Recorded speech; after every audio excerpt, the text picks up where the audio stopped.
A World Cup match does not really start at kickoff.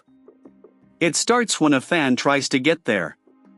In 2026, the story around the biggest tournament ever is not only who wins. It is how much friction a host city. This tournament is the first men's World Cup with 48 teams in 3 host countries. FIFA lists 104 matches across 16 host cities in Canada, Mexico, and the United States. That expansion creates more games, more travel, more local pressure, and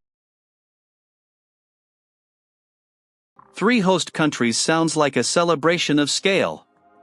Operationally, it is a patchwork: different airports, different transit agencies, different weather patterns, different policing rules, and different hotel markets. A fan may experience the tournament as one brand, but the actual trip is built from local systems that were. The broadcast sells a simple image, lights, flags, and the roar of the crowd. But the seat is only the middle of the story. A ticket can be the cheapest part of the experience if the city around the stadium is. That is why the outside of the stadium matters as much as the inside.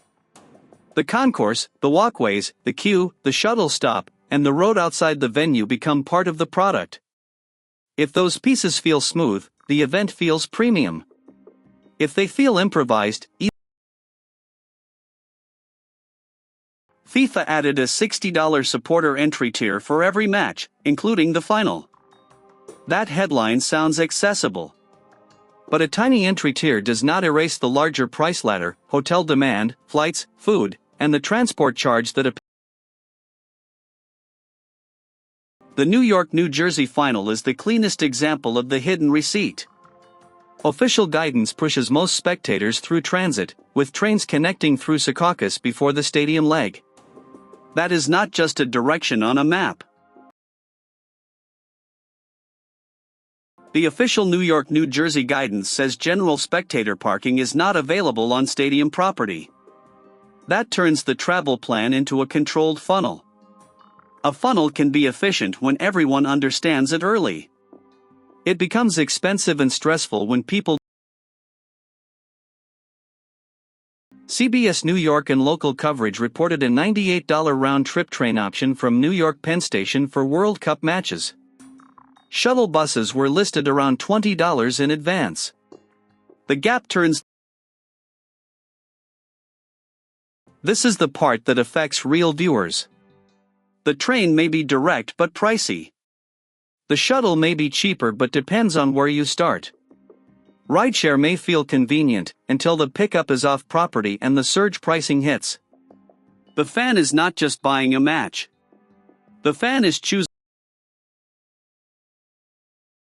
Driving does not automatically solve it. The official New York-New Jersey site warns that rideshare pickup and drop-off are off property, with a 1.3-mile walk to the stadium and higher fares or wait times expected. That is where the Now multiply that by international fans, local commuters, staff, security, vendors, media, and people who are not even going to the match.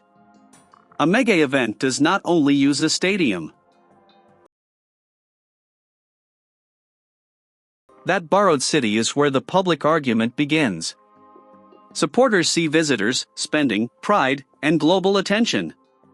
Critics see public services stretched around a private spectacle. Both can be true at the same time, which is why the receipt is more interesting than a. Then there is heat. FIFA says hydration breaks are built into all 104 matches. Climate Central found that most stadiums are open air, and that extreme hot days during the tournament period have risen at many host venues since. A cooling break protects players during play, but fans also stand in lines, walk from transit, wait for rides, and move through exposed plazas. The hottest part of the World Cup experience can. Heat is not only a medical issue. It changes line management, water access, staffing, security, emergency response, and how long people are willing to wait. A delay that feels annoying in spring can become dangerous in peak summer. That is why This is why the real opponent is the receipt. The beautiful game creates a public promise, but the bill is split across fans, agencies, host cities, and taxpayers. If the tournament feels smooth, nobody notices the system. If it breaks, So when you watch the 2026 World Cup, look beyond the score. Watch the train platforms, the shuttle lines, the heat pauses, the airport crowd, and the walk to the gate. That is the pitch may decide the champion. But the city decides whether fans remember the match as a dream or as a bill. For 2026, that may be the most important contest happening outside the stadium.